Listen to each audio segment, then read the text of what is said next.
Let's be real. When it comes to sustainable living, most advice feels overwhelming, unrealistic, or downright guilt-inducing. Give up all plastics, they say, or go zero waste tomorrow. And you're sitting there thinking, how am I supposed to do all that and still live my life? But here's the thing. What if I told you there's a way to make sustainable living not only doable, but also practical, realistic, and even liberating? Yep, I'm talking about a pragmatic approach, something grounded in small, actionable changes that actually fit into your busy, messy, beautifully imperfect life. No more eco-perfectionism or feeling like you have to live off the grid to make a difference. In this video, we're cutting through the noise, breaking down sustainability into real-world strategies you can start today. And we're going to challenge a few of those so-called rules along the way.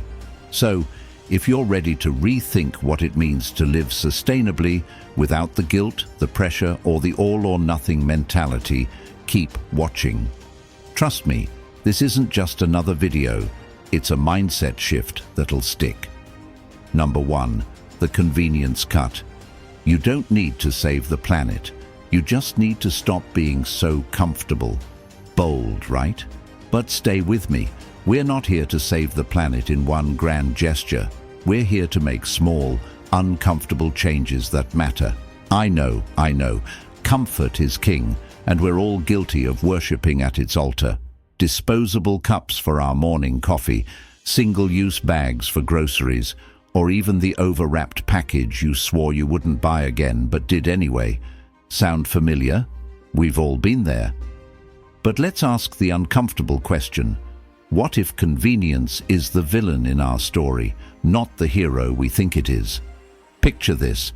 You're running late for work, you grab your usual to-go coffee, and you tell yourself, it's just 1 cup. You'll recycle it later, right? Except you never do. And that 1 cup becomes 100 cups by the end of the year. You know the type. It's the same cycle we all fall into because it's easier. Now you might be thinking, come on, is my 1 cup really the problem? Yes, trust me on this, because it's never just one. That's the trap convenience sets, and we've all been caught in it. But here's the twist. Breaking free isn't as impossible or as painful as you might think. Here's the idea. You start carrying a reusable water bottle, a coffee cup, maybe even a tiny set of utensils in your bag. Simple, right? But here's where it gets interesting. You commit to using them, always. Forgetting your reusable cup doesn't mean giving in and grabbing a disposable one. It means no coffee that day. Yeah, it sounds harsh, even ridiculous. But think about this. How often do we let convenience override our principles? This strategy forces you to take a stand. It's not just about carrying a cute, eco-friendly tumbler. It's about rewiring how you think about convenience and holding yourself accountable. Let me give you a real-life example. A few months ago, I was meeting a friend for lunch. We decided to get takeout, but I'd forgotten to bring my reusable cutlery. Classic mistake. The cashier handed me a plastic fork, and for a split second I almost took it. But then I caught myself. Instead of taking the easy way out, I awkwardly ate my salad with my hands. Embarrassing, absolutely. Memorable, you bet. My friend laughed so hard she almost choked on her smoothie. But you know what? I haven't forgotten my utensils since. That one awkward moment became a turning point. The magic of this strategy is that it's not just about saving the planet, it's about reclaiming your integrity. You're saying, I care enough to inconvenience myself. And let me tell you, there's something deeply satisfying about knowing you're walking your talk. It's about redefining what convenience really means. Is it the plastic fork, or is it the peace of mind knowing you're doing your part? Here's the empowering part. Every time you make the harder choice, you're not just reducing waste. You're proving to yourself that you're capable of change. You're reclaiming your space, your peace, and your dignity in a world that's constantly trying to sell you shortcuts. And sure, it's not always going to be easy, but nothing worth doing ever is. So, the next time convenience comes knocking, ask yourself, is the easy way out really worth the cost? Your space, your peace, your dignity, it's all yours for the taking. You just have to start with one small, inconvenient step. Number 2, meatless midnight mandate. You're probably not going to like this, but I promise it's worth hearing. What if I told you to go entirely meatless, at least on weekends? Bold, right? Maybe even a little annoying. You might already be rolling your eyes and thinking, oh, great, another lecture about plant-based eating. But hear me out. This isn't about turning your life upside down or throwing shade at your favorite burger joint. This is about taking a small, intentional step toward a bigger impact. And trust me, it's not as painful or as impossible as it sounds. We've all been there. It's Saturday night, your friends are planning a BBQ, and you can already taste the grilled chicken or sizzling steak. Or maybe it's late at night, and you're scrolling through food delivery apps when that double patty cheeseburger calls your name. It feels like a ritual, right? Something comforting, satisfying, even celebratory. And hey, I get it. Meat is woven into how we socialize and unwind. But here's the kicker. What if we treated going meatless not as deprivation, but as a way to challenge ourselves, to rethink our choices for the better? So here's the idea. For just 2 days a week, Friday night to Sunday night, you commit to skipping meat entirely. No exceptions, no cheat meals, no just this once moments. Instead, you embrace all the plant-based options you've probably been ignoring. And before you say, but what difference does 2 days make? Consider this. Cutting meat for just the weekend reduces your carbon footprint by about 30% for those 2 days. Multiply that by 52 weeks, and suddenly you're making a massive difference without even touching your weekday habits. It's not just about saving animals or reducing environmental impact. It's about breaking patterns of excess, one choice at a time. Let me tell you a story. A few months ago, I decided to try this for myself. The first weekend was rough. Saturday night rolled around, and my friends ordered wings while I settled for a sad-looking veggie pizza.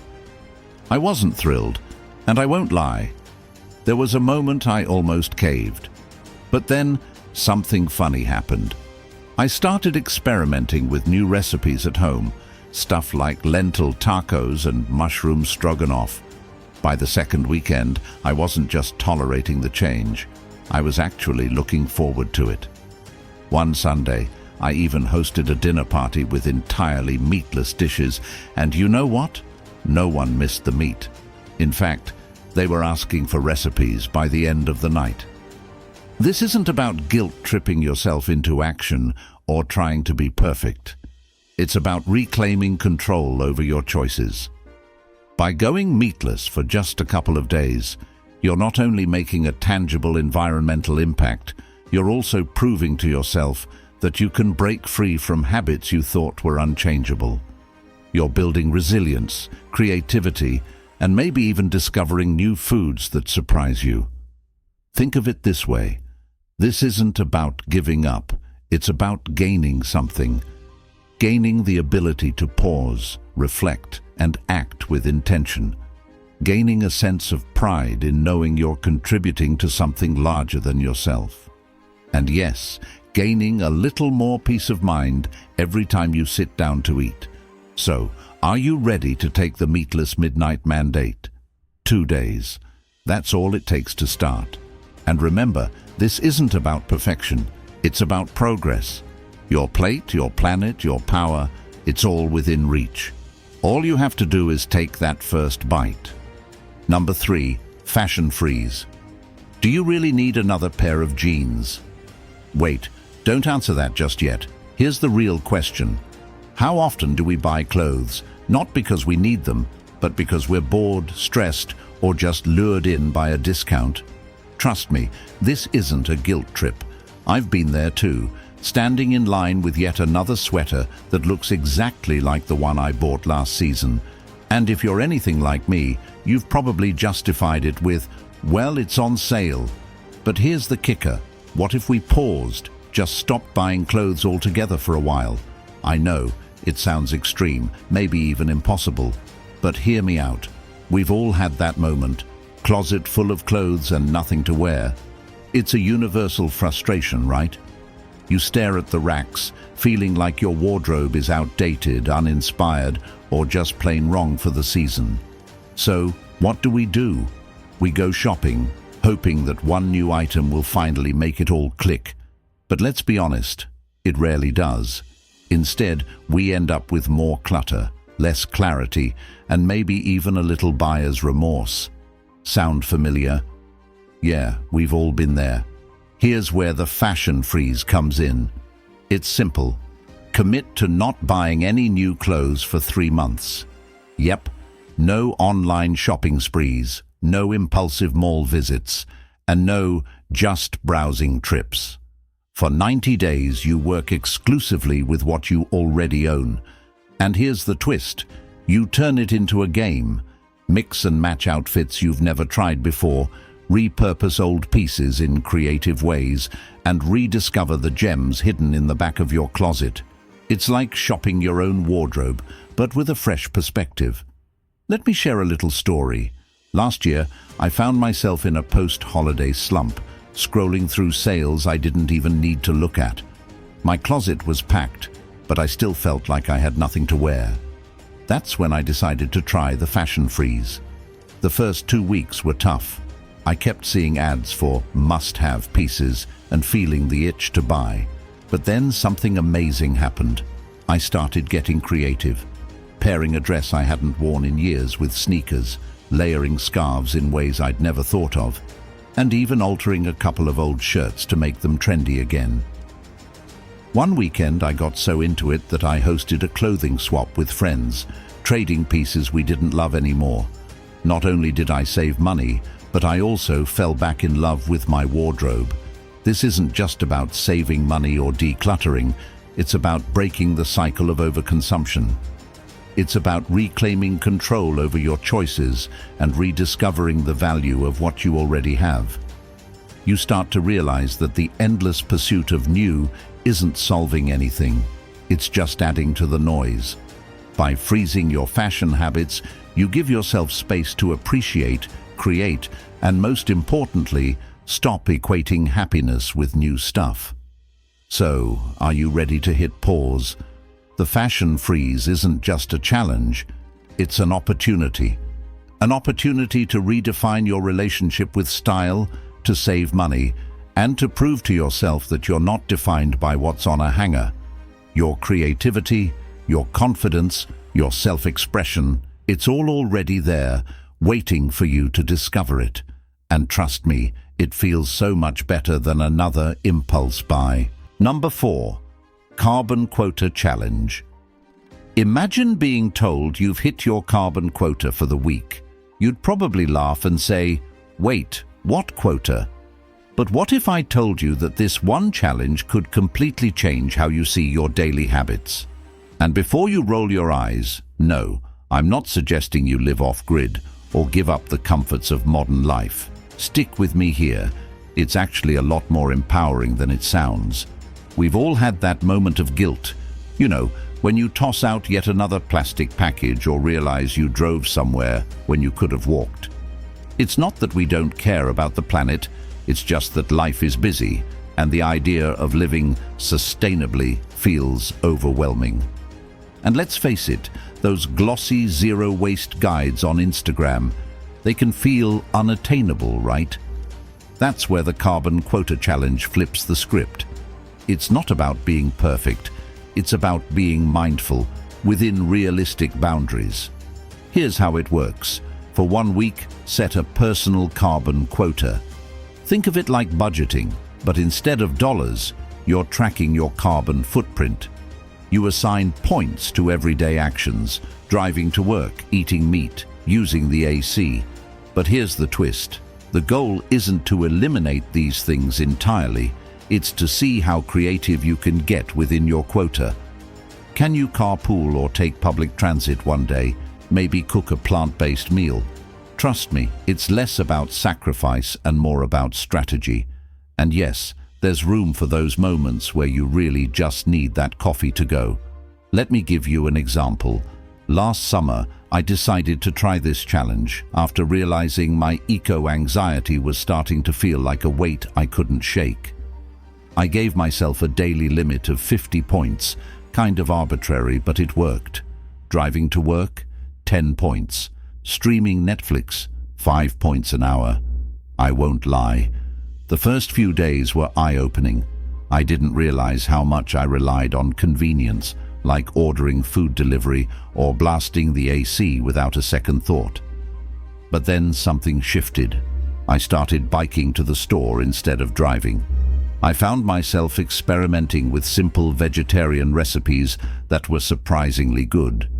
One night, instead of binge-watching a show, I sat outside with a book. By the end of the week, I'd not only stayed under my quota, but I also felt this unexpected sense of accomplishment, like I was genuinely in control of my choices. This isn't about saving the planet overnight. It's about taking small, intentional steps that add up over time. It's about reconnecting with the impact of your choices and realizing that sustainability doesn't have to mean giving everything up. It's about balance, creativity, and honestly, a little fun. And the best part, you can tailor the challenge to fit your life. Maybe you set a higher quota because, hey, life with kids or a demanding job is a different beast. Or maybe you start with just one day instead of a week. The point is to start. So, are you up for it?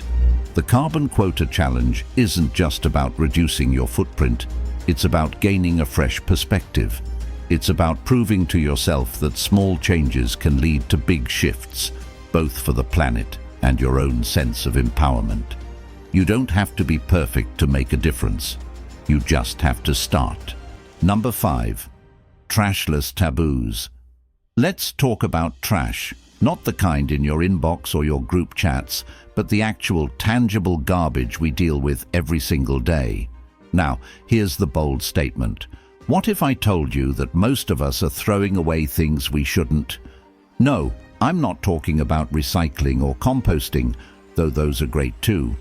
I'm talking about breaking those invisible rules, those trashless taboos, that make us toss perfectly good stuff because we think it's too small to matter or too weird to keep. Sounds odd, right? Stick with me, this will make sense. We've all been there. You're peeling a carrot and you instinctively toss the peels. Or maybe you finish a jar of peanut butter and instead of scraping the last bits, you rinse it out and recycle it without a second thought. Why? Because somewhere along the way, we were taught to see these tiny remnants as useless, even though they're not. And I get it. It feels insignificant. What's a handful of carrot tops or an almost empty jar compared to the mountains of trash out there? But here's the thing. Those tiny choices add up. Now, let me introduce you to a new way of thinking about this, the concept of trashless taboos. It's about reimagining those little moments when you'd usually throw something away and asking yourself, can this still serve a purpose? It sounds small because it is, but that's the point. These are changes so subtle they don't disrupt your life, they just shift your mindset. For example, those carrot peels. You can toss them in a pot with water and make a quick veggie broth. That peanut butter jar? Pour some warm milk in, shake it up, and boom, instant peanut butter latte. It's not about being extreme or obsessive. It's about finding small, creative ways to use what you already have. Let me tell you about the first time I embraced this idea. It was during a casual weekend dinner at home. I was chopping broccoli for a stir-fry and instinctively went to toss the stalks. But then I remembered reading somewhere that they're actually delicious when sliced thin and stir-fried. So, I gave it a shot. Not only did I end up with more food than I'd planned, but the stalks turned out to be my favorite part of the dish. It wasn't a grand, life-changing moment, but it was satisfying in a way I hadn't expected. I felt resourceful, almost clever, like I'd cracked a tiny code in the universe. This isn't just about reducing waste, it's about shifting your perspective, reclaiming your creativity, and feeling good about making the most of what you have. It's about those little wins that remind you you're capable of more than you think. And yes, I know what you're thinking. Isn't this just another eco-hack? Maybe. But it's also about something bigger, your mindset. Every time you stop and think, how can I make this useful? You're rewiring your brain to see possibilities where you once saw limits. So the next time you're about to toss something, pause. Ask yourself, is this a trashless taboo? And if it is, try to break it, even if it's just once. Because every small change matters, not just for the planet, but for you. This is about reclaiming a sense of creativity and empowerment in a world that often encourages waste. It's about proving to yourself that you don't need to follow the rules of use and toss. You can rewrite them. Remember, this isn't about perfection. It's about progress, one carrot peel or peanut butter jar at a time. So, what will you do today to break a trashless taboo? Because trust me, once you start, you'll never look at your garbage the same way again. Thank you so much for watching. I truly hope this video gave you some fresh practical ideas for approaching sustainable living in a way that feels achievable and empowering.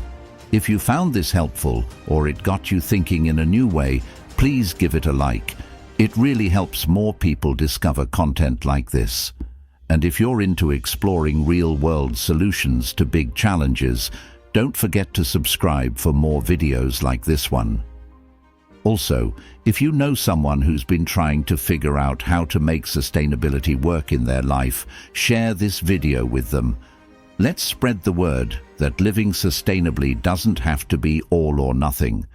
It can be realistic and impactful at the same time.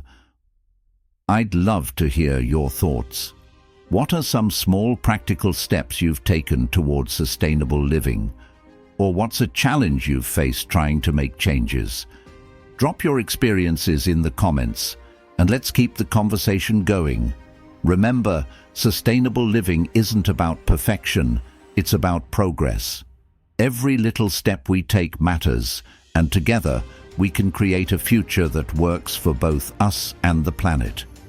Until next time, take care and stay inspired.